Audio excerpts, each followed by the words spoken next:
Good morning, wherever you are. It's time for the Monday Minute with the Poppy of the Paranormal. I'm Christian Paul.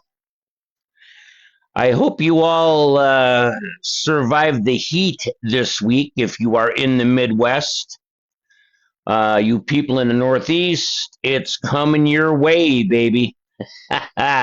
Anyway, what are we going to talk about today? We are going to talk about the Goldfield Hotel. We have Jan with us here this morning, like always. And let's get into it. I was at the Goldfield Hotel. I'm thinking back. Oh, gee, it's been a few years now. 2017, maybe 2018.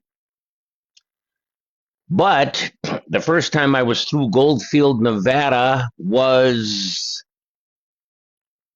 2011, 2012.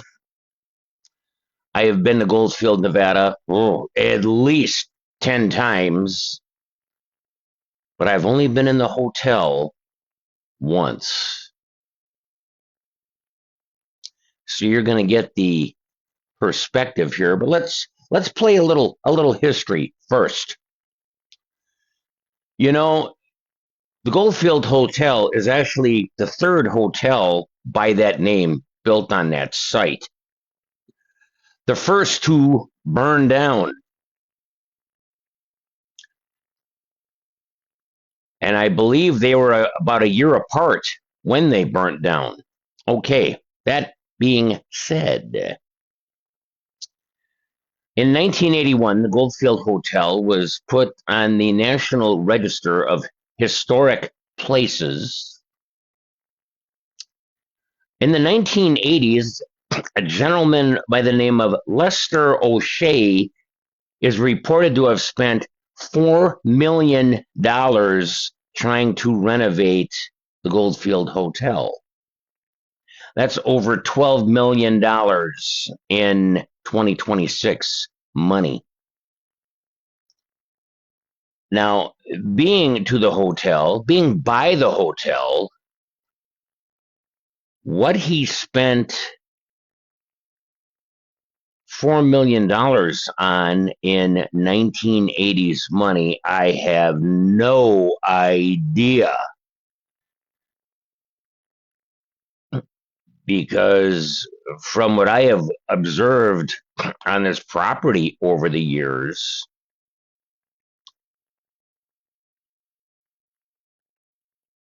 I have no clue what he would have spent that money on. And I mean that in all seriousness. Now, was Lester the one that built that new elevator shaft out back? That I don't know. Was it Lester or was it Red that did that? Okay. Red didn't acquire the property till 2003. Now, let me give you a little background on the city of Goldfield, if you can call it a city, town. Interesting place, lots of haunts. The school, haunted. The cemetery, haunted. Basically, the town, haunted. The brothel, haunted. Yeah, gold fever. That'll do something to you, hey? But Red acquired the hotel in 2003. Well, we've all seen the GAC footage from 2004 with the floating brick, with Nick abandoning Zach in the basement and literally crawling out of a second story window to escape from the hotel. And I know exactly which window that was. I have a picture of it from the inside somewhere in the Crossingaurd archives. Okay. Now, There had been a lot of things said and rumored about this hotel. GAC has been there, I think, a total of 5 times in total. I believe, as I recall, Ghost Hunters was there about 2008.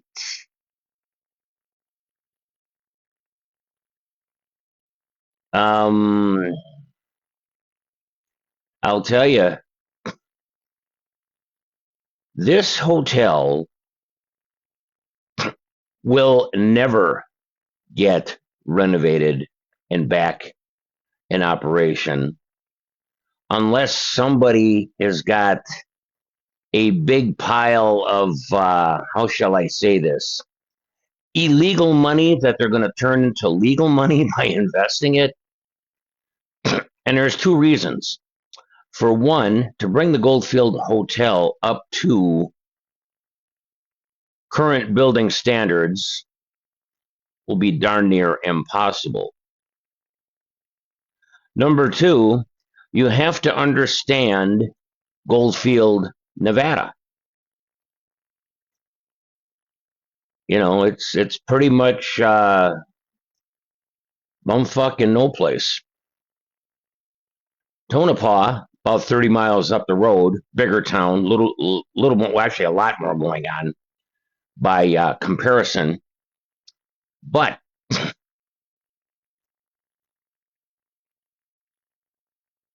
Goldfield finally got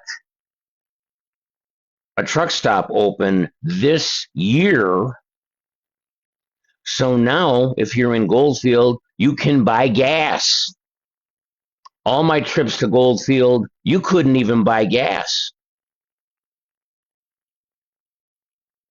Let's talk about some of the things Red did to the hotel. You know, Red started his renovations, for lack of a better word. Pardon me for a second here. There we go. Now I can see again. Wow. Okay. And I do understand, you know, the location. It's hard to get contractors over there. It is hard to get building supplies over there because, for most part, things have got to be trucked in from one of two places. Either A, Las Vegas, or B, Reno, or the general metropolitan areas thereof. But there is just not enough going on in that area to substantiate a hotel of that magnitude. But let's talk about some haunts. Let's talk about some of my experiences there.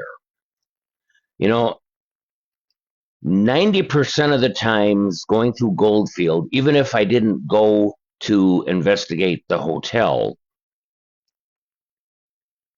quite often, like I said, probably 90% of the time, I would always stop by the hotel, either with a recorder, a body cam, something, just to capture anything I could going by. There has never been a time I have been out in front of the Goldfield Hotel that I did not catch at least one EVP. Some years back, I did do the tonal experiment out on the front stoop, for lack of a better term, of the Goldfield Hotel, and that did incur a response. Inside the hotel, you know, we've all heard the story about the owner of the hotel getting some prostitute pregnant and chaining her up to a radiator.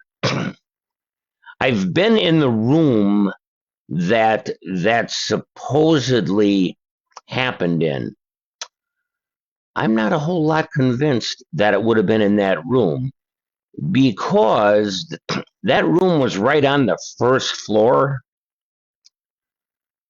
And if someone was screaming or whatever, I'm sure a lot of people would have heard it, especially back in those days, because I want you to understand, at one time, Goldfield, Nevada was the biggest city in Nevada at one time. So why you would chain somebody up on the first floor of your hotel in a room right next to multiple other rooms that people were staying in makes absolutely no sense. Let's talk back to Red for a minute. Virginia held the keys for about 3 decades. Because Red was not a Goldfield resident. Red's son owns the building now. When the building originally went up for sale, it was priced at $4.9 million. When I was there last year, I think the asking price was around $2 million. Personally, that's a couple of zeros too many on the price tag.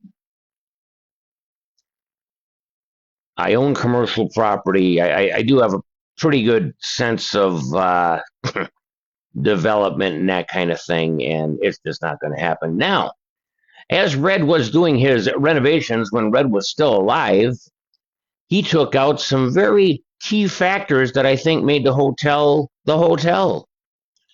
They had these pillared columns, gilded in the front lobby, with these leather seats that encased the pillars. They were so cool. Red had them taken out. I don't know why. They were cool and they looked to be in good shape. Also, out on the street in front of the hotel, and I've seen this in other cities that I've been to, Seattle, Washington, Portland, Oregon, both who have got interesting little tunnel systems for you to investigate. I have been down in both of those, although it has been a while. You have these grates with these purple glass blocks in them. Well, what that was for was to let light into the basement of the hotel.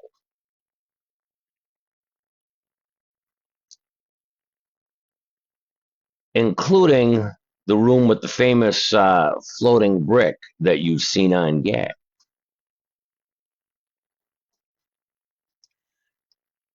Here's the best part of today's minute.